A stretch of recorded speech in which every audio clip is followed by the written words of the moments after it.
कर्नाटका, तेलंगाना, उड़ीसा, महाराष्ट्र, हरियाणा को ऐसे प्रदेश हो जिन सपनों के साथ भारत का निर्माण हुआ था, भारत की स्वतंत्रता के लिए जो सपने देखे गए थे, देश में संविधान के लागू होने के बाद जो उम्मीदें, जो अवसर पैदा होंगे सोचा गया था, आज भी देश की एक बहुत बड़ी आबादी उन अवसरों से वंचित है। दुनिया में जब इतिहास में चर्चा होती है तो इतिहास एक पढ़ने का, समझने का एक ऐसा अध्याय इतिहास, अगर आपको इतिहास की जानकारी नहीं होगी तो शायद आप अपने जीवन में बिना बहुत कुछ अर्जित किए ही आगे बढ़ते रहेंगे। इतिहास से जो ज्ञान पैदा होता है, इतिहास की जानकारी से जो ज्ञान पैदा होता है, उस ज्ञान से जो चेतना उत्पन्न होती है, इतिहास की जानकारी हमें बताती है कि हम अपने मुल्क में किस तरह की समस्याओं से, किस तरह के व्यवहार से होकर गुजरे हैं। तो भारत का इतिहास ये कहता है कि भारत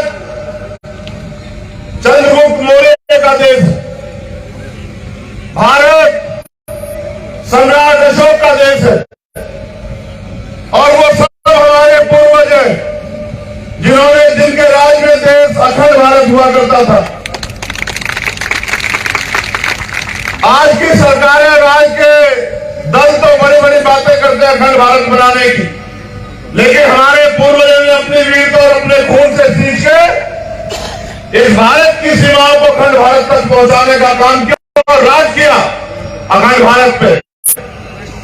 उनके नाम का झंडा और डंडा पूरी दुनिया में उनके शौर्य की मिसाल दी जाती है। जब आप इतिहास पढ़ेंगे तो पता लगेगा कि आज से 2000 साल पहले जब मौर्य वंश शुरू हुआ तो मौर्य वंश ने भारत में एक ऐसा शासन, एक ऐसी व्यवस्था दी कि हर व्यक्ति को स्वाभिमान सम्मान से जीने का अवसर प्राप्त हुआ। यह बुद्ध का देश है, यह सतगुरु रविदास, गुरु नानक देव, संत कबीर का देश है, यह देव नारायण भगवान का देश है, यह फूले साहू, पेरियार, डॉक्टर बाबा साहब अम्बेडकर, ये बिरसा मुंडा का देश। और जिसको भी अवसर मिला उन्होंने प्रयास ये किया कि भारत में मानव जाति के हित के लिए काम। जब आप अपने इतिहास पढ़ेंगे तो आपको पता रहेगा कि जब आपके पूर्वजों में राज था तो देश में रहने वाली अंतिम आबादी को भी न खाने की समस्या थी, न पीने के लिए साफ पानी की समस्या थी, न धन की समस्या थी, न और कोई तरह का चोरी का, जारी का डर, न कोई परेशानी नहीं थी, न ही किसी महिला का अपमान होता था, न ही किसी बहन बेटियों को अपने जीवन को कुर्बान करना पड़ता था। लेकिन जैसे जैसे हमारी एकता कमजोर होती गई, हमारे राज खत्म होते गए, एक समय ऐसा आया कि जो लोग इस देश में राज करते थे वो अधिकारों से षड्यंत्र के द्वारा वंचित कर दिए गए। फिर एक रहबर पैदा हुए, उन्होंने उस गुलामी को काटने के लिए अपना पूरा जीवन और अपने 4 बच्चों की कुर्बानी दी, और फिर देश के लोगों को स्वाभिमान सम्मान और अवसर से जीने के लिए भारतीय संविधान दिया। एक ऐसा संविधान, एक ऐसा ग्रंथ जो भारत में रहने वाले अंतिम व्यक्ति को भी अवसर और सम्मान का जीवन देता। देश की महिलाओं को जहां पैर की जूती के बराबर समझा जाता था, उन महिलाओं को डॉक्टर, इंजीनियर, IAS, IPS, यहां तक कि सरपंच और विधायक और मंत्री बनने का भी अधिकार, राज्यपाल और राष्ट्रपति, मुख्यमंत्री बनने का भी अधिकार देता। देश के एससी एसटी को, ओबीसी को, जिनको वंचित रखा गया, उनको नए अवसर देता है।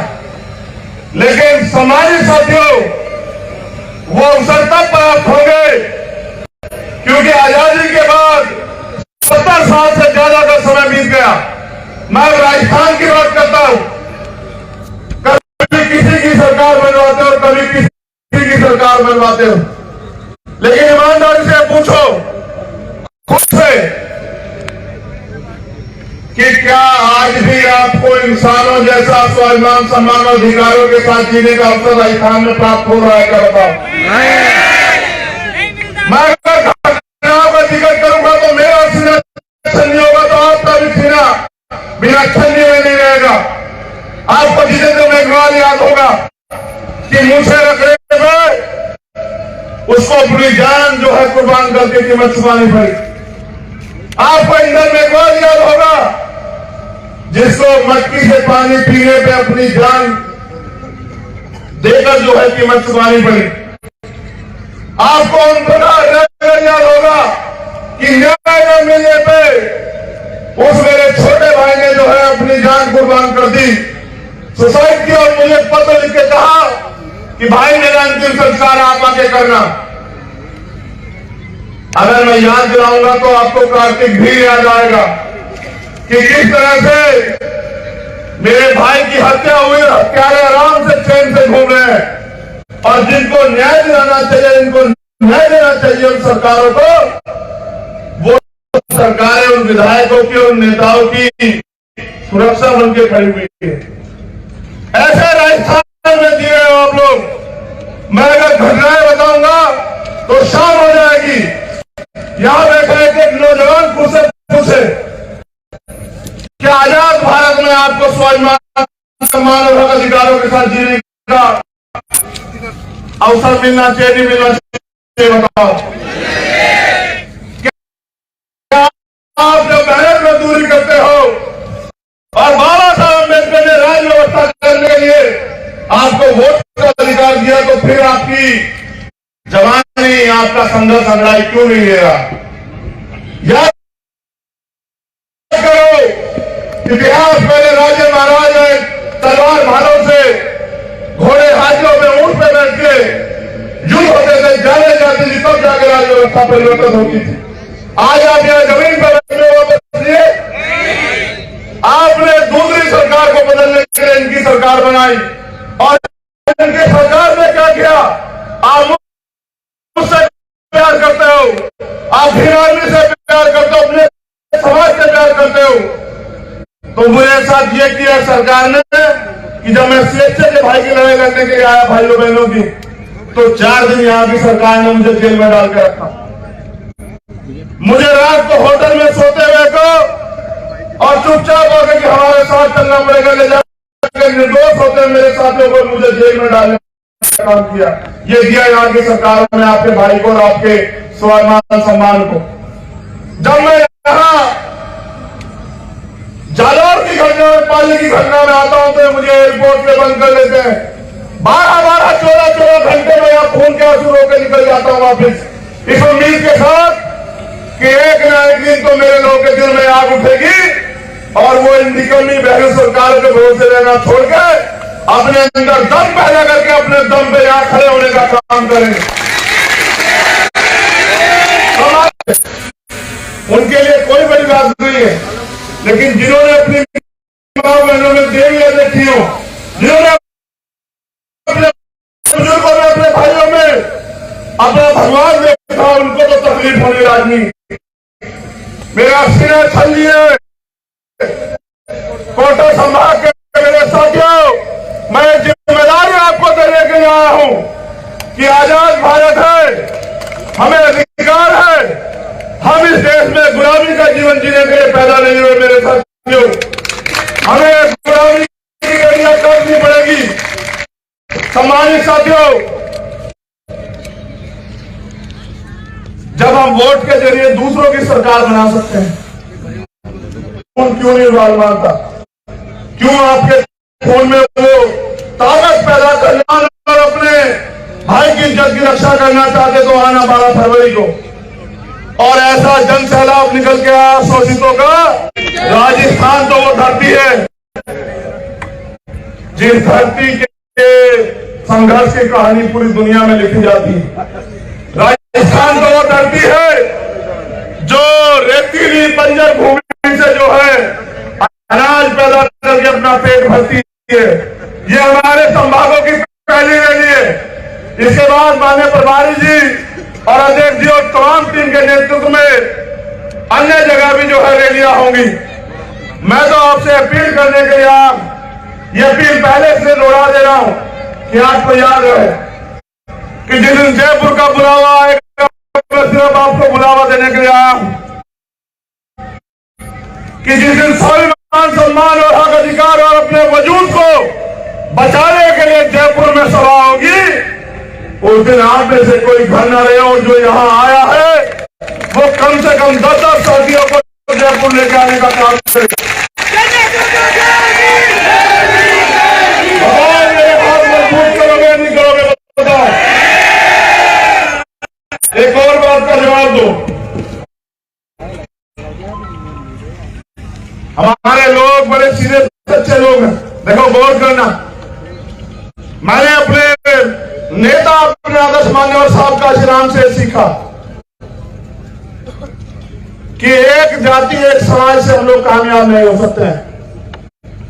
हमें जातियों को जोड़ के भाईचारा पैदा करके और एक दूसरे के लिए खून देने जैसी जो है प्यार और विश्वास को पैदा करना पड़ेगा। ये मुझे उनके इतिहास के बारे में बताया, मैं गौरवान्वित हूं कि एक ऐसा इतिहास हमें हमारे महापुरुषों ने अपने खून से सींच दिया। ये जहां बिजोलिया किसान रहती है, लेकिन मेरे लोगों को समझना पड़ेगा जो बात मैं आपसे कह रहा हूं। मांगने सिर्फ भीख मिलती, अधिकार छीनने पड़ते हैं।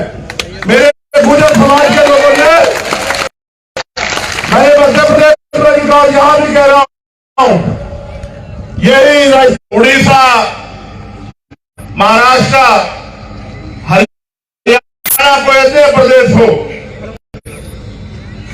जिन सपनों के साथ भारत का निर्माण हुआ था, भारत की स्वतंत्रता के लिए जो सपने देखे गए थे, देश में संविधान के लागू होने के बाद जो उम्मीदें, जो अवसर पैदा होंगे सोचा गया था, आज भी देश की एक बहुत बड़ी आबादी उन अवसरों से वंचित है। दुनिया में जब इतिहास में चर्चा होती है तो इतिहास एक पढ़ने का, समझने का एक ऐसा अध्याय इतिहास, अगर आपको इतिहास की जानकारी नहीं होगी तो शायद आप अपने जीवन में बिना बहुत कुछ अर्जित किए ही आगे बढ़ते रहेंगे। इतिहास से जो ज्ञान पैदा होता है, इतिहास की जानकारी से जो ज्ञान पैदा होता है, उस ज्ञान से जो चेतना उत्पन्न होती है, इतिहास की जानकारी हमें बताती है कि हम अपने मुल्क में किस तरह की समस्याओं से, किस तरह के व्यवहार से होकर गुजरे हैं। तो भारत का इतिहास ये कहता है कि भारत चंद्रगुप्त मौर्य का देश है, भारत सम्राट अशोक का देश है, और वो सब हमारे पूर्वज हैं जिन्होंने, जिनके राज में देश अखंड भारत हुआ करता था।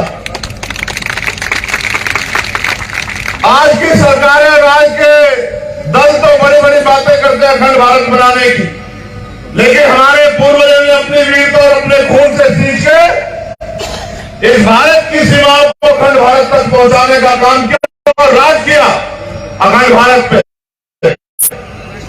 उनके नाम का झंडा और डंडा पूरी दुनिया में उनके शौर्य की मिसाल दी जाती है। जब आप इतिहास पढ़ेंगे तो पता लगेगा कि आज से 2000 साल पहले जब मौर्य वंश शुरू हुआ तो मौर्य वंश ने भारत में एक ऐसा शासन, एक ऐसी व्यवस्था दी कि हर व्यक्ति को स्वाभिमान सम्मान से जीने का अवसर प्राप्त हुआ। यह बुद्ध का देश है, यह सतगुरु रविदास, गुरु नानक देव, संत कबीर का देश है, यह देव नारायण भगवान का देश है, यह फूले साहू, पेरियार, डॉक्टर बाबा साहब अम्बेडकर, ये बिरसा मुंडा का देश।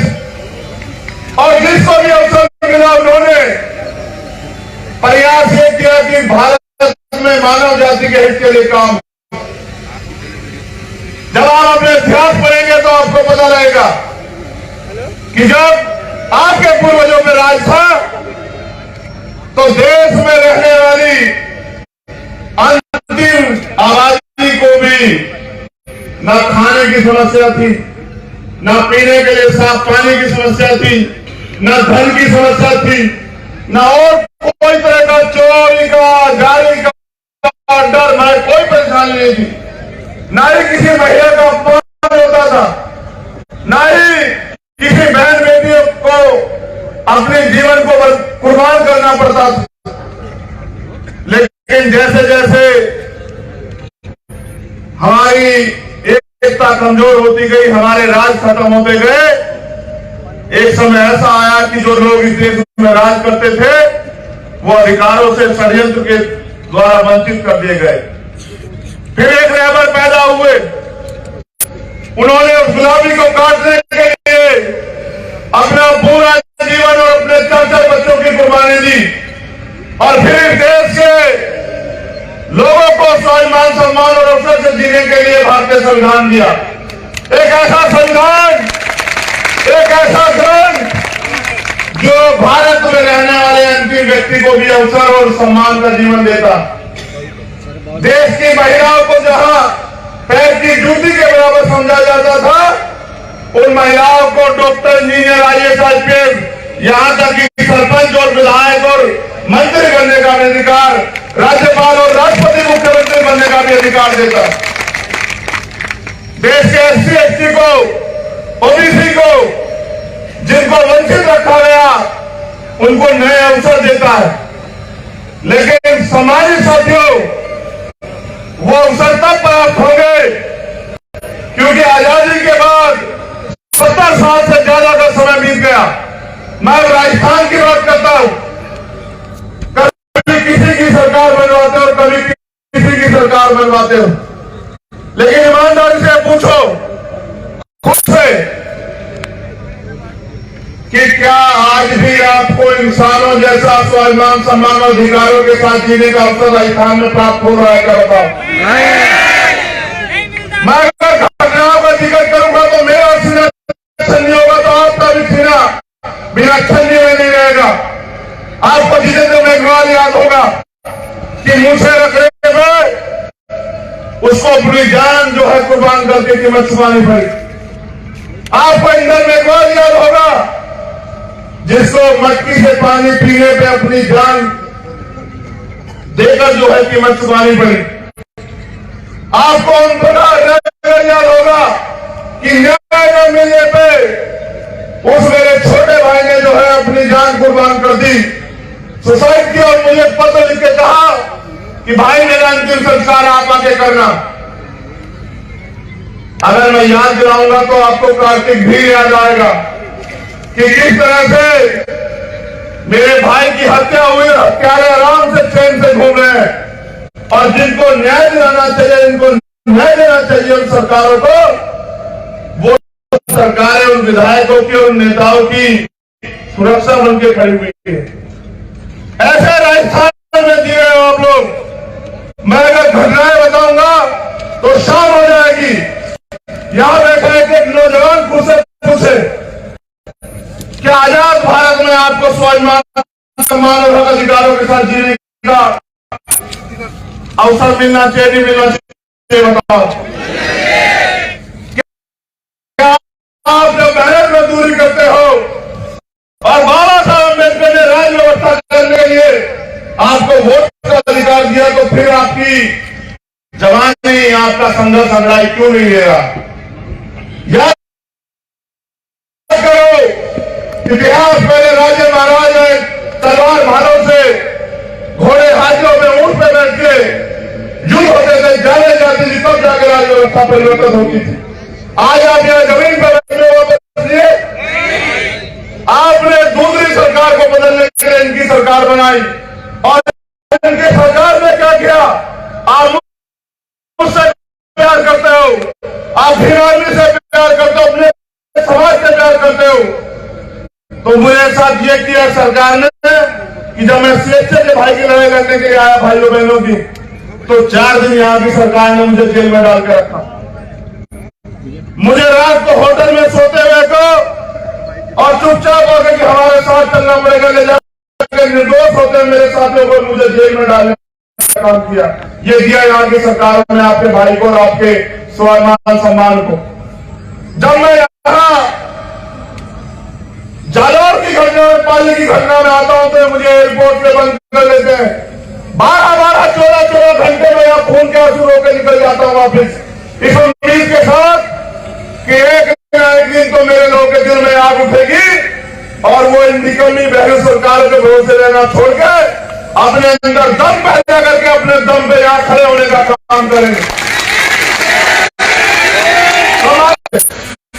उनके लिए कोई बड़ी बात नहीं है, लेकिन जिन्होंने अपनी मां बहनों में देवी देखी हो, जिन्होंने अपने बुजुर्गों में, अपने भाइयों में अपना भगवान देखा, उनको तो तकलीफ होनी लाजमी। मेरा सीना छल लिए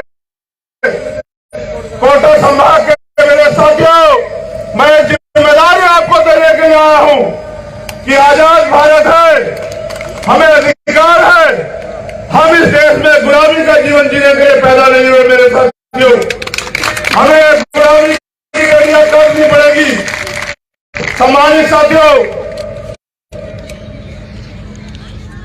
जब हम वोट के जरिए दूसरों की सरकार बना सकते हैं, क्यों नहीं उबाल मारता?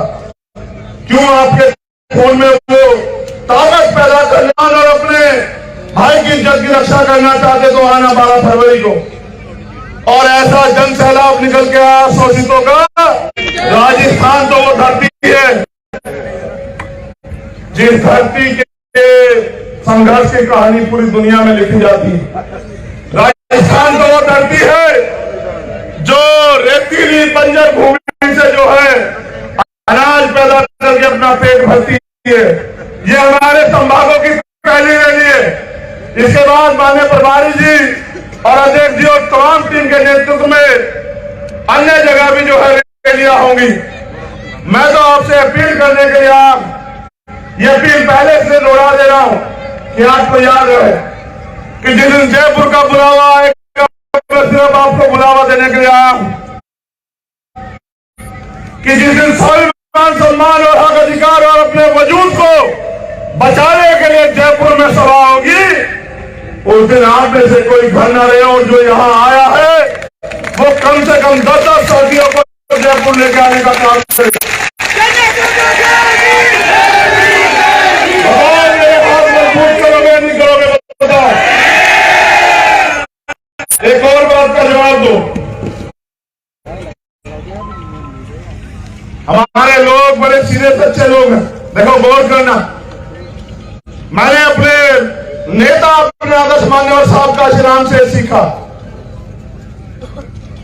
कि एक जाति एक समाज से हम लोग कामयाब नहीं हो सकते हैं। हमें जातियों को जोड़ के भाईचारा पैदा करके और एक दूसरे के लिए खून देने जैसी जो है प्यार और विश्वास को पैदा करना पड़ेगा। ये मुझे उनके इतिहास के बारे में बताया, मैं गौरवान्वित हूं कि एक ऐसा इतिहास हमें हमारे महापुरुषों ने अपने खून से सींच दिया। ये